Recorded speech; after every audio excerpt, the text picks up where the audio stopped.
Hi, friends, donors, and partners. So, the Ethiopian New Year is 2 days away. It is customary in the Ethiopian culture for parents to buy their children new shoes and school materials before school opens. Parents who cannot afford to provide these things to their children feel bad around this time of year.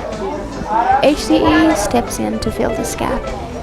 We distributed school uniforms, shoes, educational materials, and sanitation materials at the Hope for Children in Ethiopia kindergarten yesterday. Meet Magdas, one of our beneficiaries, and her grandmother.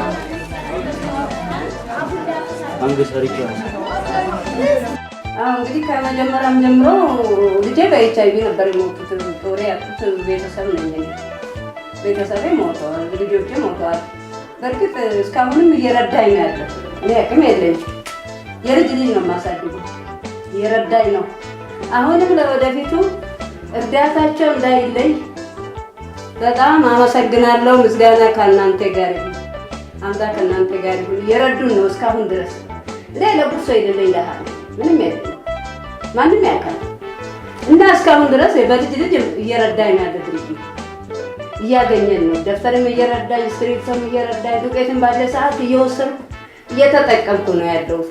እና ለወደፊቱም ትብብራቸው እንዳይለየን እና አመሰግናለሁ። እግዚአብሔር ይስጥልን። በጣም እናከብራለን፣ እናመሰግናለን። ምስጋናቸው አይለየን፣ ትብብራቸው አይለየን።